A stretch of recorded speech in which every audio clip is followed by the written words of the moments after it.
membaca sebuah cerita tadi. Tokohnya yaitu Andreas dan Romo Lukas. Nah, pertanyaan yang pertama, apa yang Bapak Ibu pahami tentang makna pelayanan dalam gereja? Silakan yang mau menjawab, saya beri waktu.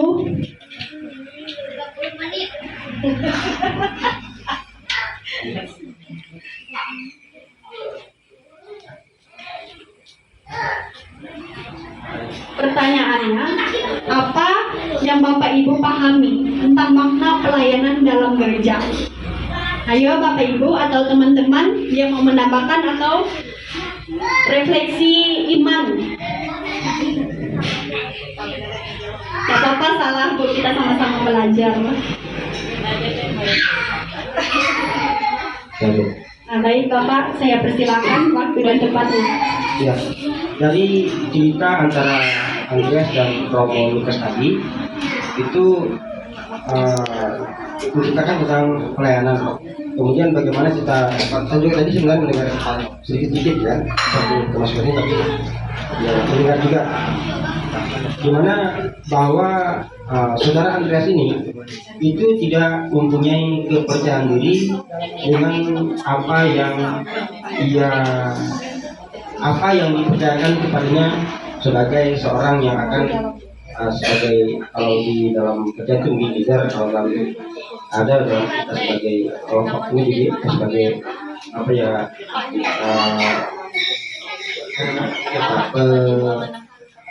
yang penting di nomor satu kan dari kelompoknya itu. Ya. Nah, kemudian di sana itu Andreas itu tidak mempunyai kepercayaan diri karena mungkin ya latar belakangnya yang mungkin tidak sepenuhnya itu mengetahui tentang hal-hal yang berkaitan dengan liturgi dan sebagainya, atau mungkin dasar sekolahnya itu mungkin bukan di misalnya kalau kalian sepakat mungkin sekian persen itu atau sekian persen itu akan mengetahui bagaimana itu tentang liturgi dan semuanya itu. Sementara mungkin Andreas ini tidak mengetahui itu.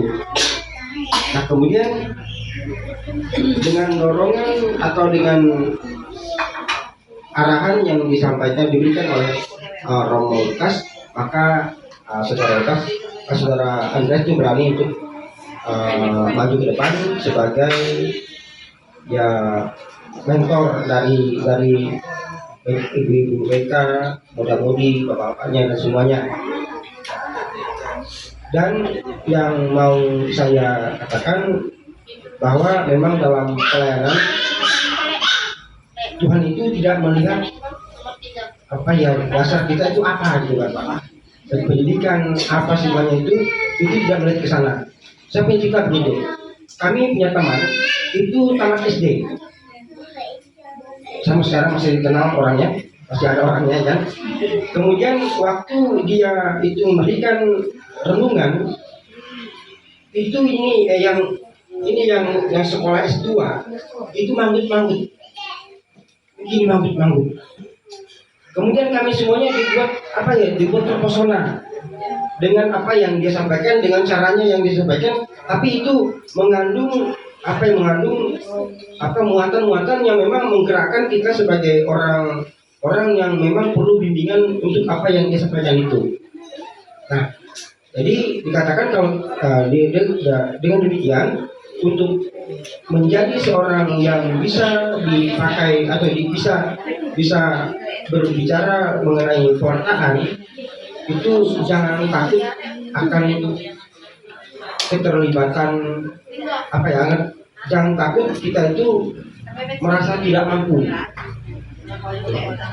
karena dengan ketidakmampuan kita akan digerakkan oleh Tuhan sendiri melalui orang-orang yang ada di sekitar kita yang dapat memberikan peneguhan, penguatan kepada kita, yang mengarahkan kepada kita bagaimana kita bisa untuk menjadi seorang pewarta dalam lingkungan maupun dalam kelompok. Itu saja. Benar sekali yang disampaikan oleh Bapak. Terima kasih Bapak atas jawaban yang telah diberikan kepada saya.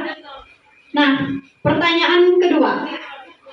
Mengapa pelayanan penting bagi kehidupan umat beriman? Menurut Bapak, Ibu, atau teman-teman, mengapa sih pelayanan itu penting bagi kehidupan umat beriman? Ayo, siapa yang mau menjawab? Bagi Bapak, Ibu, mengapa sih pelayanan itu penting bagi kehidupan umat beriman? Ada yang mau jawab? Laura?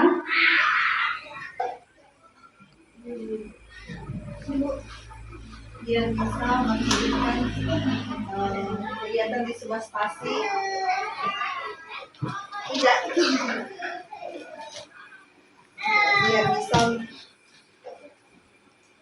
biar bisa menghidupkan kegiatan di sebuah stasi.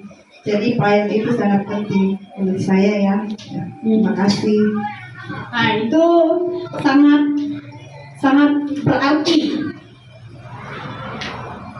bagi kehidupan kita atau umat beriman. Itu pelayanan itu sangat penting bagi kehidupan rohani, di mana kita melayani Tuhan, melayani sesama, dan ikut bergaul pada umat yang lain. Nah, yang ketiga, bagaimana Bapak Ibu melihat hubungan antara iman dan pelayanan di gereja? Menurut pandangan Bapak Ibu atau teman-teman yang ingin sharing, bagaimana Bapak Ibu melihat hubungan antara iman dan pelayanan di gereja? Siapa yang mau menjawab?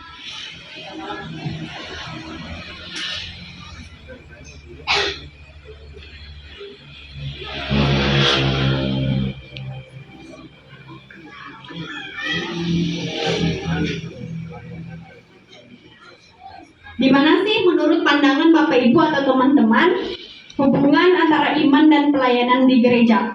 Antara iman dan pelayanan di gereja menurut Bapak Ibu.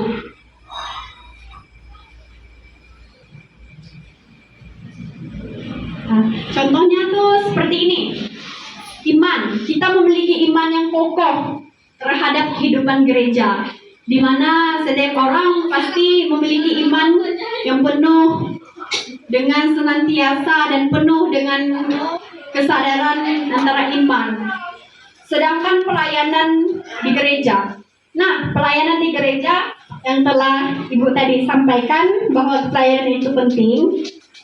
Nah, contohnya pelayanan itu kita sebagai umat melayani tubuh Kristus yang rela mati di kayu salib demi menebus dosa kita semua. Nah, jadi siapa yang menjawab hubungan antara iman dan pelayanan di gereja menurut Bapak Ibu?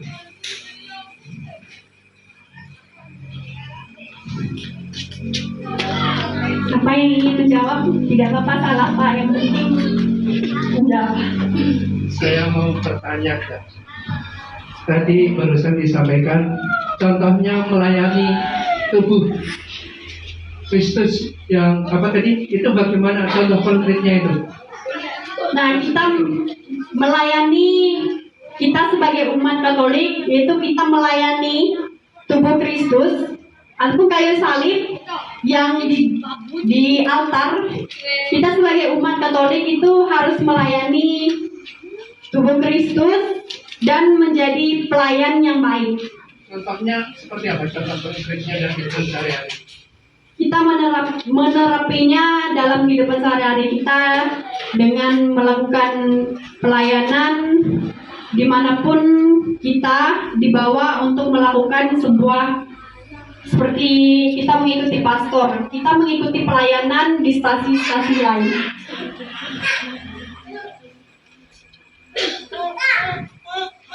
Itu melayani tubuh Kristus ya. Nah,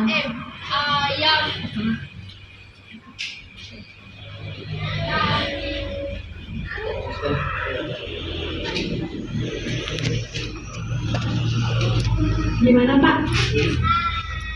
Bingung saya. Oh, teman-teman, siapa yang ingin menambahkan pertanyaan Bapak? Ia menambahkan pertanyaan.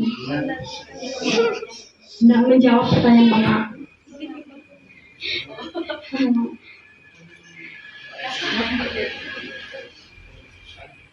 contoh kalau kita melalui itu khususnya di saat itu.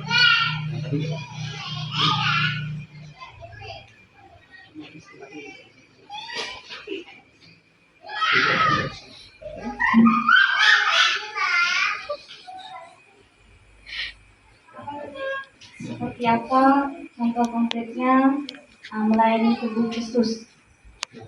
Tubuh Kristus. Seperti kita terlibat dalam perayaan Ekaristi, di mana di situ adalah puncak sumber kita kehidupan Kristiani. Bisa kita lihat dalam KGK, Katekisimus Gereja Katolik, nomornya saya kurang ingat.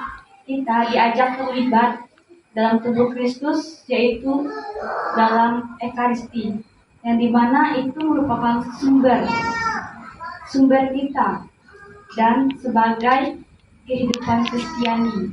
Maka dari itu, bagaimana sih keterlibatan kita untuk melayani? Contoh konkretnya, kita dapat menghadiri sebuah perayaan Ekaristi dan merasakan tubuh Kristus tersebut melalui komuni. Terima kasih kalau menurut saya. Dan bisa ditambah lagi, kita dapat mengikuti perayaan ibadat Sabda hari Minggu. Nah, di situ ibadat itu merupakan suatu ibadat tanpa konsekrasi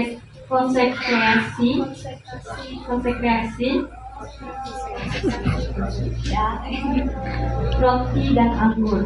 Nah, kita juga dapat mengikuti keterlibatan doa lingkungan.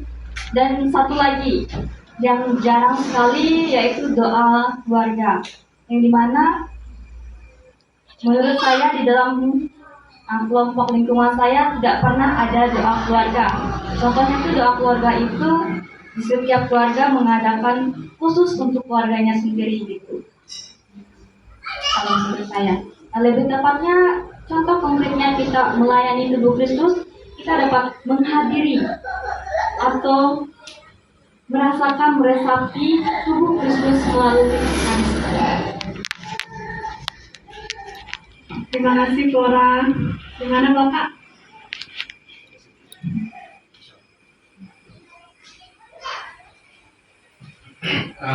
Kalau dalam pemikiran saya, tubuh Kristus itu bisa kita pahami sebagai tubuh mistik Kristus, itu artinya gereja, ya. Artinya kalau pelayan dalam gereja itu bisa diungkapkan dalam panca tugas gereja, ya. Tapi juga kalau itu konsepnya tubuh Kristus itu artinya yaitu sakramen Maha Kudus yang kita terima, itu artinya kita terlibat dalam penerimaan sakramen, ya, dan juga terlibat dalam perayaan sakramen itu. Nah, jadi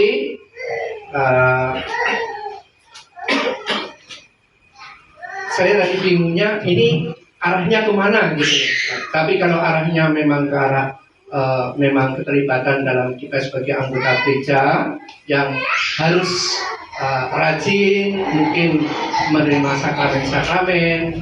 Jadi tugas kita sebagai seorang awam, ya, keterlibatan dalam sakramen, ya itu keterlibatan dalam menerima sakramen-sakramen, juga terlibat dalam berbagai kegiatan gereja itu tadi, termasuk ya dalam tugas pengudusan, ya, seperti kalau kita mungkin masih ingat dengan apa yang menjadi tugas kita sebagai orang biasa atau kaum awam, ya, kita bisa terlibat dalam kerasulan, membangun jemaat, tapi kita juga sebagai kaum awam juga terlibat keluar, ya, atau yang kita pahami itu sebagai kerasulan dalam tata dunia. Tapi intinya, ya, terima kasih untuk masukan dan juga mungkin penyampaiannya untuk malam hari ini. Terima kasih Bapak jawaban yang telah diberikan. Nah, saya ingin bertanya lagi. Ini dalam bentuk pelayanan apa Bapak Ibu atau teman-teman terlibat di dalam gereja? Dalam Bapak Ibu, bentuk pelayanan apa yang kalian pernah terlibat dalam kehidupan gereja?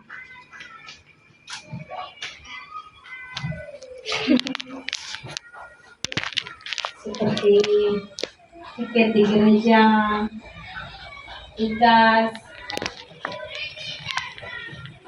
gotong royong, pelayanan juga. Baik, terima kasih Ibu. Ya, benar sekali. Keterlibatan di gereja itu seperti piket, gotong royong, dan lain-lain yang ada di lingkungan gereja. Nah, dan apa pengalaman yang paling Bapak Ibu atau teman-teman terkesan saat melayani? Pengalaman yang paling terkesan yang Bapak Ibu pernah alami saat melayani. Ibu, ada yang menjawab?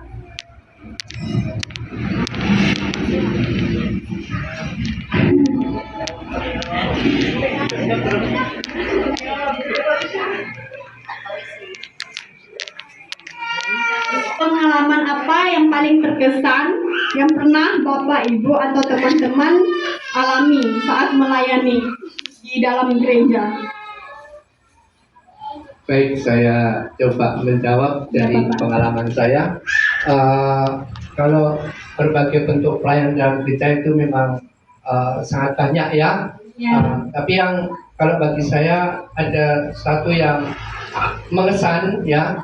Ketika pada suatu saat ketika saya pernah menjadi ketua umat juga ya.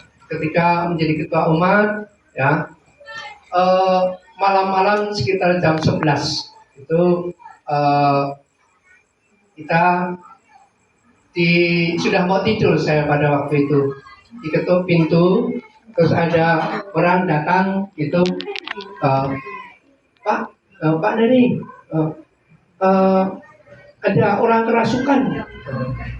Jadi saya dipanggil untuk datang ke rumah, katanya ada orang yang sedang kerasukan. Nah, dan pada saat itu saya tanya siapa? Ya, ada yang jawab nama seseorang. Nah, terus dalam hati saya pada waktu itu, saya dulu kuliah tidak pernah diajarkan untuk ini, dan apa juga yang harus saya lakukan ya. Jadi pada waktu itu benar seperti yang di dalam cerita tadi, ketika Tuhan itu memilih seseorang, meskipun kita tidak mampu, akhirnya kita dimampukan. Jadi pada waktu itu saya bertanya-tanya dalam hati, tapi saya juga jawab, ya nanti saya datang. Nah, terus pada waktu itu saya masuk ke kamar, ini bertanya kepada Tuhan, Tuhan apa yang harus saya lakukan? Ya. Terus dalam hati kecil saya hanya mengatakan, saya akan berdoa, aku percaya ya, doa Bapa kami dan Salam Maria. Ya.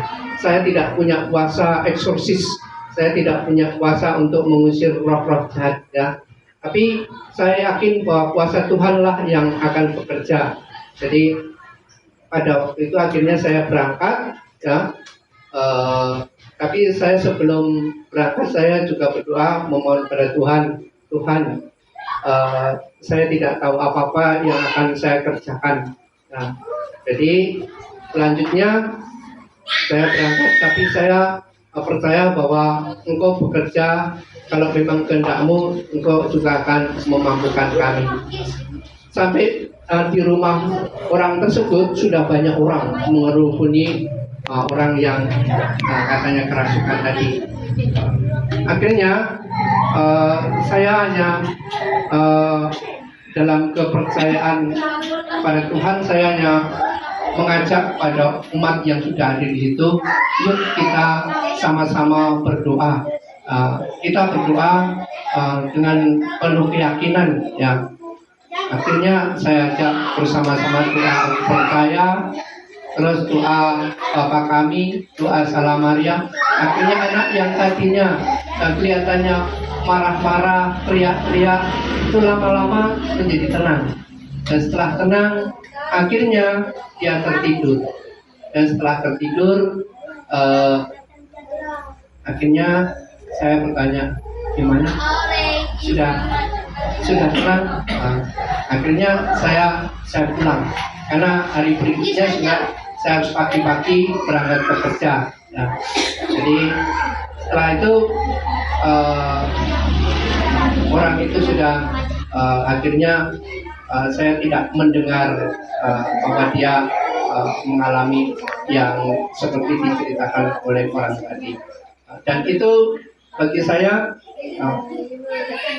ini ada suatu hal yang di luar kemampuan saya, tapi Tuhan itu akhirnya memampukan, ya, pada saat mungkin kita tidak berdaya dan mungkin juga kita tidak tahu apa yang kita lakukan, tapi ketika kita percaya dan kuasa Tuhan akan bekerja dan memang benar hal itu terjadi. Baik, terima kasih Bapak telah pengalaman yang berkesan dalam Bapak dalam melayani kehidupan di gereja, yaitu tentang orang yang kerasukan tadi. Apa kesulitan atau tantangan Bapak Ibu yang Bapak Ibu alami dan dihadapi dalam pelayanan?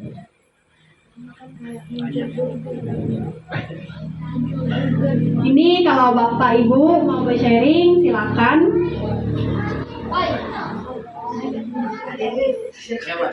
Mau sharing apa kesulitan atau tantangan yang Bapak Ibu hadapi dalam pelayanan? Silakan Bapak. Ceritakan saja Bapak. Baik, terima kasih. Mungkin yang kata Pak Neri tadi kesulitannya itu ya banyak. Masalah waktu yang perlu kita korbankan juga, kemudian ya bagaimana kita menghadapi saudara yang ada di lingkungan kita, terutama umat di lingkungan kita ini. Mungkin yang menjadi halangan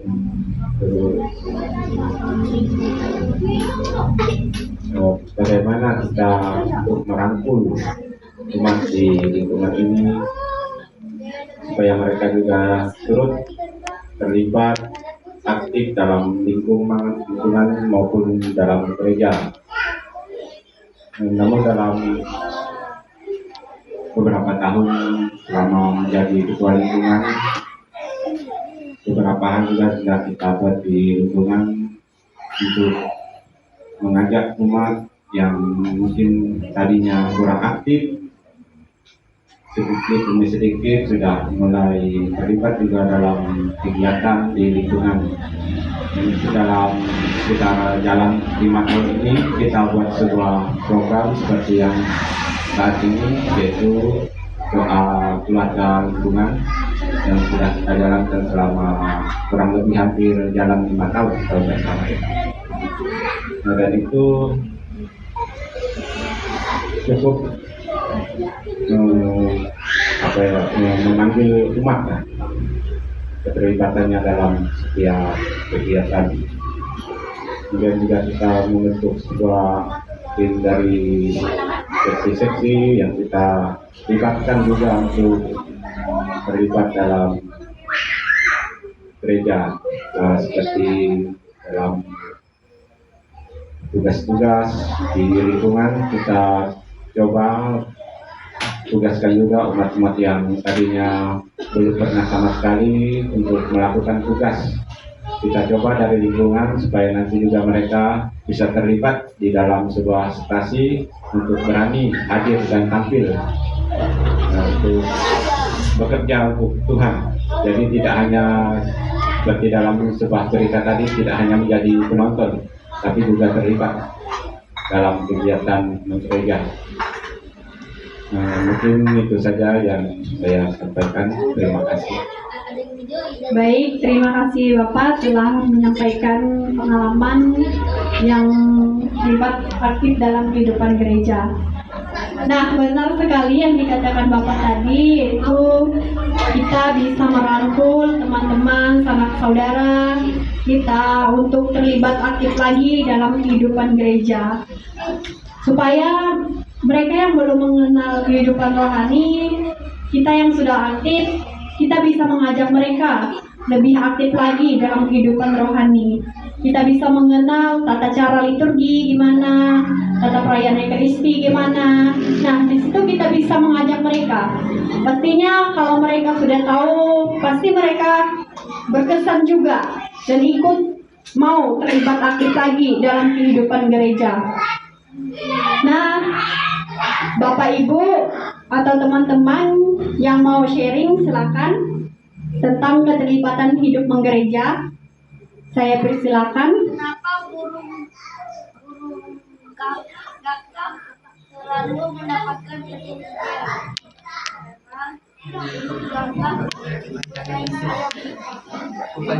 Ibu yang mau sharing tentang keterlibatan hidup menggereja. Pertanyaannya kesulitan atau tantangan yang Bapak Ibu hadapi di dalam gereja saat melayani. Silakan Bapak Ibu yang mau sharing.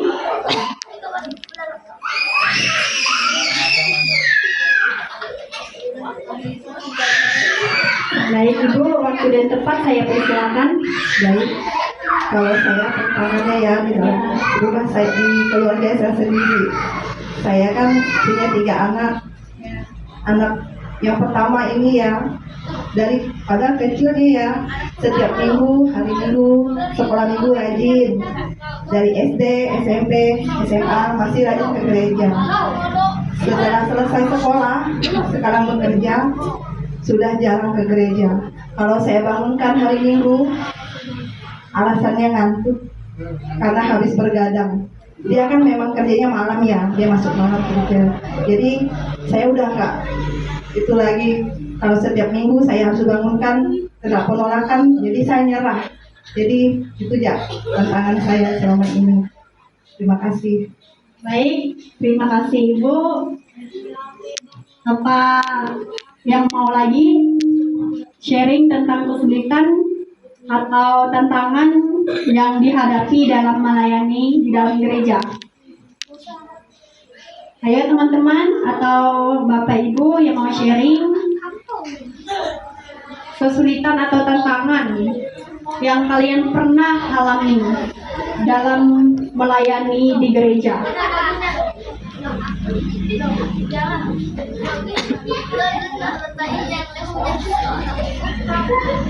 Waktu dan tempat saya persilakan mungkin.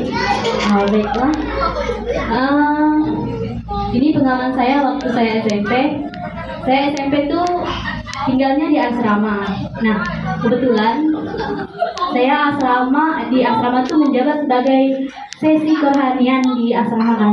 Nah, waktu itu kebetulan anak asrama yang bertugas untuk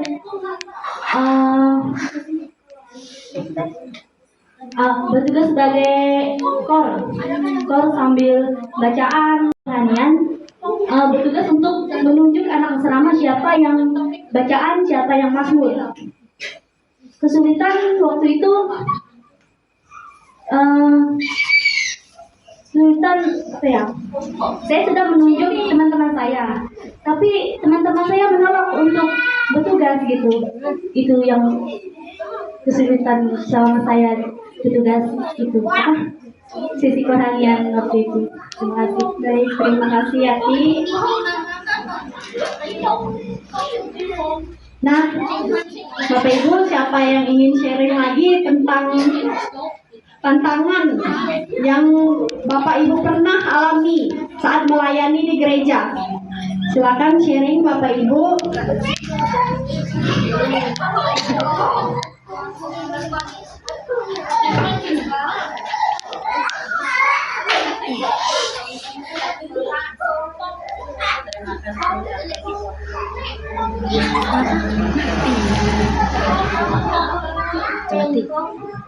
Terbatas.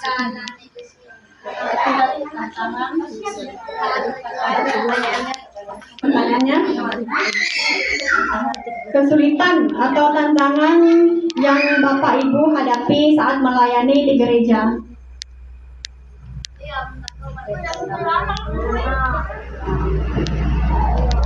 Saya ambil contoh satu ya, dalam latihan gol misalnya, itu saya ambil satu contoh. Saya sebagai ibu rumah tangga, saya juga kepala keluarga karena suami saya sudah meninggal, jadi pekerjaan di rumah semua saya tangani sendiri, dari mencari nafkah, pekerjaan di rumah semua saya tangani sendiri.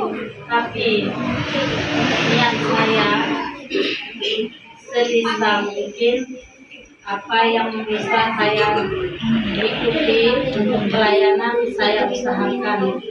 Cuma kadang tantangannya, hambatannya itu kadang kurang enak badan atau apa, itu masalah pertama. Terus kedua, karena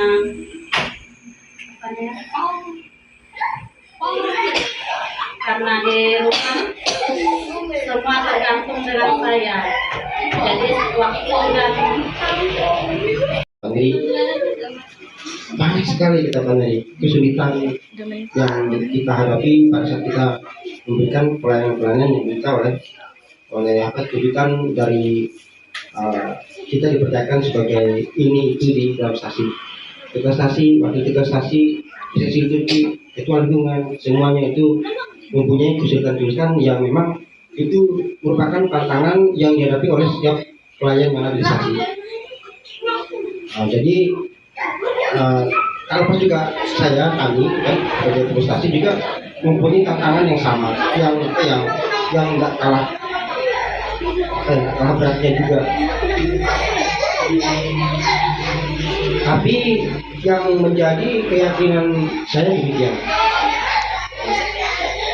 apabila kita menyerahkan semuanya kepada Tuhan, apapun itu, dalam persoalan kita pelayanan, dalam semua hal, saya yakin Tuhan ada di pihak saya. Banyak hal yang dihadapi karena kita ini bapak-bapak nih bekerja untuk keluarga. Kalau dihitung-hitung mengenai kapan itu mau memberikan pelayanan, sebenarnya itu boleh katakan apa ya, itu waktunya itu tidak ada lagi.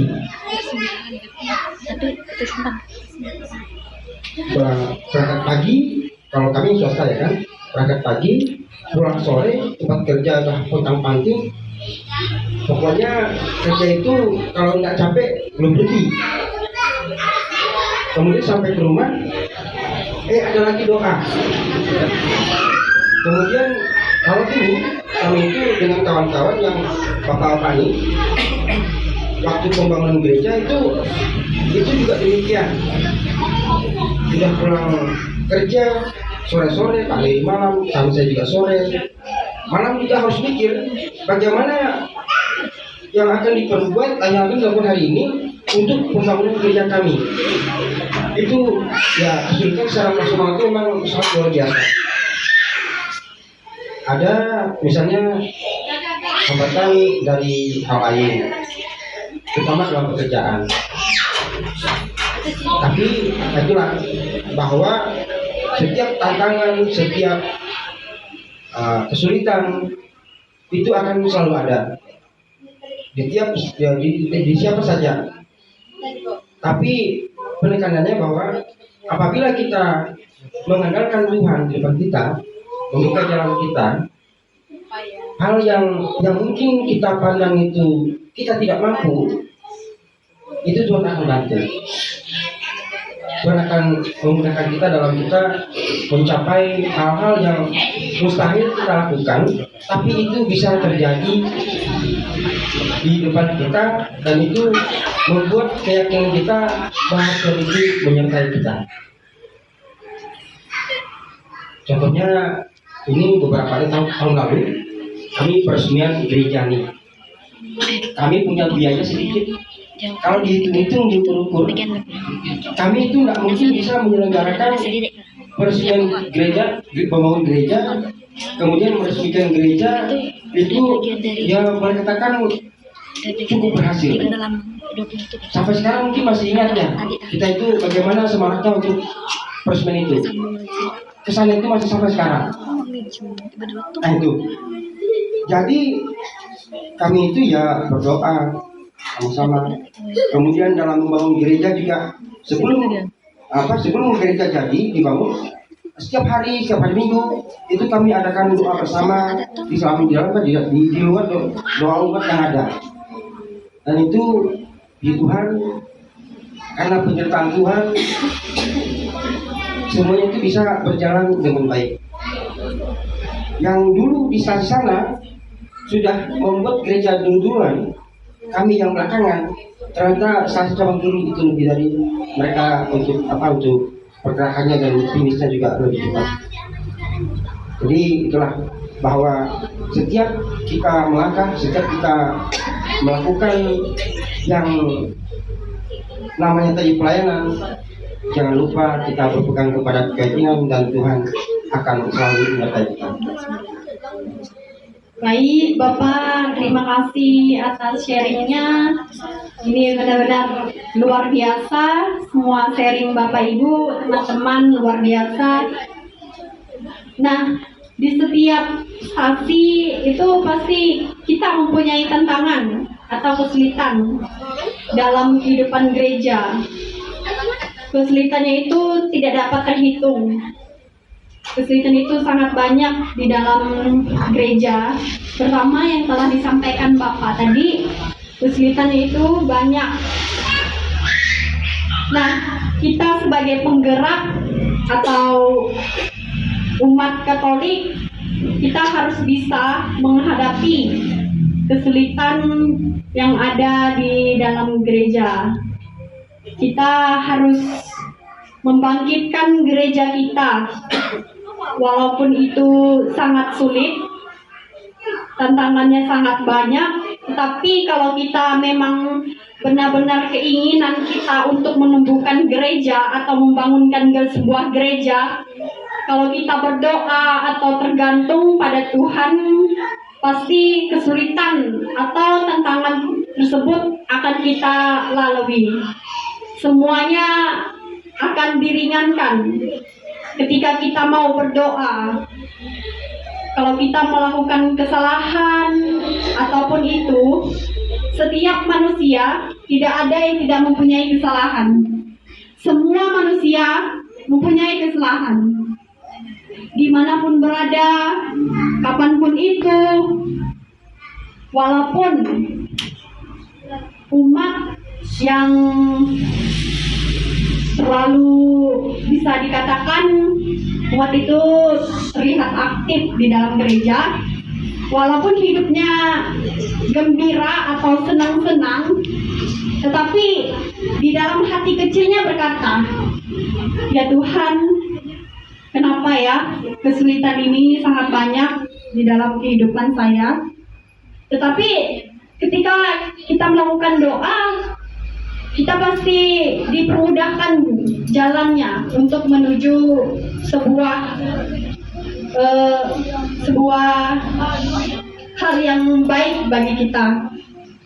Nah, saya punya cerita pertama di stasi saya, itu tantangan dan kesulitan yang sering dihadapi umat, yaitu stasi Santo Stefanus Mabah, Kecamatan Sekayam, Kabupaten Sanggau, Paroki Santo Rasul Balai Karangan.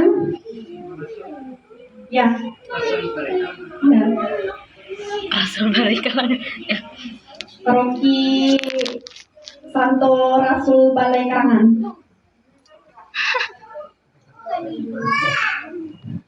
Tapi ini di stasi saya, Bapak Ibu. Kesulitan yang umat hadapi ini sangat banyak. Ketika di hari Natal juga, kita bisa lihat anak-anak muda, Bapak Ibu, ketika mereka ke gereja itu, terutama minggu biasa. Biasa orang yang datang ke gereja itu biasa 10 orang. Padahal pemimpinnya itu sangat benar-benar mau memimpin, dan dia akan memberitahukan inspirasi yang sangat mendalam lah tentang gereja. Tetapi umat nih jarang aktif. Mereka lebih memilih untuk bekerja di ladang untuk mencari nafkah untuk anak-anaknya. Karena hari bekerja itu kan Senin sampai Sabtu. Hari Minggu khususnya untuk berdoa kepada Tuhan. Tapi mereka lebih memilih, untuk apa sih saya ke gereja tapi tidak menghasilkan uang? Kebanyakan umat berpikir begitu. Tapi mereka tidak tahu apa maknanya. Dalam hal itu, setelah misa selesai, biasanya mempunyai pengumuman, di mana pengumuman ini pemimpin umat berkata, ketika hari Minggu kalian harus sembahyang, walaupun kalian mencari nafkah untuk anak-anak kalian, tetapi setidaknya untuk hadir ke dalam gereja. Setelah hadir ke dalam gereja, kalian bisa bekerja apapun itu. Tetapi setelah diumumkan, umat makin berkurang ke dalam gereja. Tidak tahu permasalahannya apa. Mungkin faktor ekonomi ataupun apa, ataupun anaknya mau mengejar target, meminta uang ataupun itu apa, kita tidak tahu. Karena sebuah tantangan itu sangat besar di dalam gereja. Nah, setelah kesulitan dan tantangan yang telah dihadapi di dalam gereja ini, dan dalam pelayanan ini pastinya membantu kita untuk bertumbuh dalam iman dan kasih. Di sini, apakah setelah Bapak Ibu mengalami kesulitan atau tantangan yang sangat sulit, apakah ada iman dan kasih yang bertumbuh di dalam kehidupan Bapak Ibu atau teman-teman? Pastinya kita punya iman dan kasih. Kan Bapak Ibu, setelah kita menghadapi tantangan, pastinya kita mempunyai iman dan kasih. Dimana setelah melakukan tantangan dan kesulitan ini, pastinya kita mempunyai iman dan kasih yang sangat erat. Dimana setelah melakukan kegiatan, kita mempunyai iman dan kasih di dalam kehidupan kita. Nah, setelah iman dan kasih, keterlibatan umat juga dapat membantu gereja lebih hidup.